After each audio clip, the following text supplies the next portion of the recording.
America was founded on trade, but it was not founded on globalism. Two of our most important founding fathers, Alexander Hamilton and Thomas Jefferson, had very different visions for a United States. Hamilton saw a manufacturing powerhouse that traded with the world. Jefferson envisioned a genteel, bucolic society, largely removed from the world.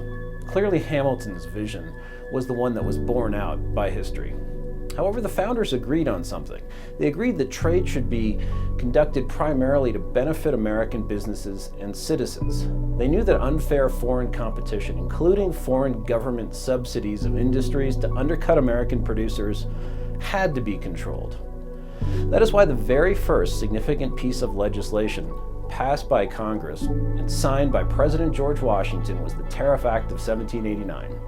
The act was meant to create an environment where American industry could grow and to provide revenue for the new federal government. It did both. Our trade with the world prospered as well. Throughout the 1800s, American industry grew first to rival and then surpass the competition in Europe. By 1890, the United States had overtaken the British Empire as the world's most productive economy. We had a trade policy that put America first and made America first. Trade policy began to change in the 20th century. Internationalist President Woodrow Wilson raised income taxes and cut tariffs. Globalists today like to blame part of the Great Depression on tariffs, but trade was a minor part of that economic contraction, which conservative economists like Milton Friedman blame on repeated mistakes by the Federal Reserve. After World War II, we let the free nations of Western Europe have higher tariffs on us than we have on them because we wanted their economies to recover and outshine communism. Fair enough, but today Europe is rich, and yet these unfair tariffs continue. In 1970, the average tariff rate on dutiable goods imported to the United States dropped below 10% for the first time. It's no coincidence that American manufacturing also began a decline then. Matters got much worse after the Cold War ended. Trade deals like NAFTA and the arrangements that eventually led to the World Trade Organization incentivized our companies to move manufacturing out of America. We also ignored unfair practices in Europe that hurt American farmers and car manufacturers, and non-tariff barriers to trade that made it difficult for American companies to sell in Japan were also ignored. Then came the worst development of all.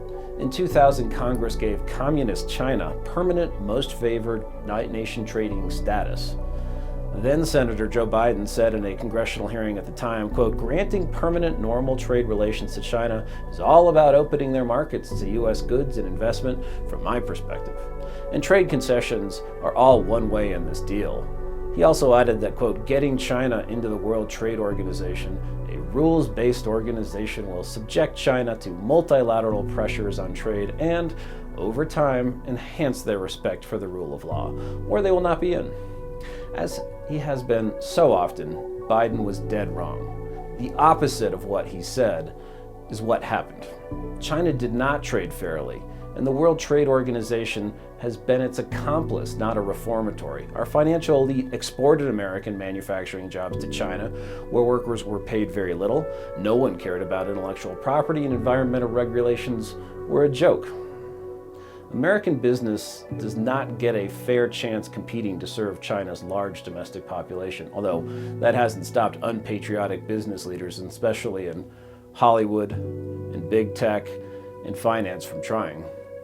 What globalists called free trade didn't make China's government kinder and gentler either. It is now more repressive to its own people and more threatening to the United States. We basically paid for China's high-tech military and police state. As a result of these bad assumptions and bad policies, we are now dependent on China, our foremost adversary in the world, for an enormous amount of what we consume. American cities and towns that depended on manufacturing have been decimated. Despair has led to record suicide and drug addiction. Our economy is unsustainably focused on finance and consumption. Donald Trump started to change this lamentable situation during his presidency. He replaced NAFTA with a fairer deal.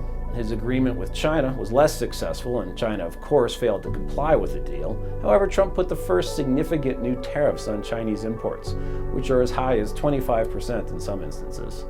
He also placed tariffs on steel and aluminum on national security grounds. Unfortunately, the coronavirus crisis put an end to his trade reforms. Plans to press harder on unfair trade with China and Europe ended with his administration. You know, not every American is cut out to be an investment banker or a real estate agent or a software programmer. We need to make things in this country to have a balanced economy and secure nation. We need to reform trade and consider policies like higher tariffs, decoupling economically from China, withdraw from the World Trade Organization, and ending loopholes that allow goods made in places like China, Vietnam, and Mexico to be considered made in the USA just because they have a fraction of inputs from here. America will still be a trading powerhouse under these reforms, just as we have been since George Washington signed that Tariff Act. We will just be trading on terms that are fair to American companies and workers. I'm Christian Whiten with Sagebrush Rebellion.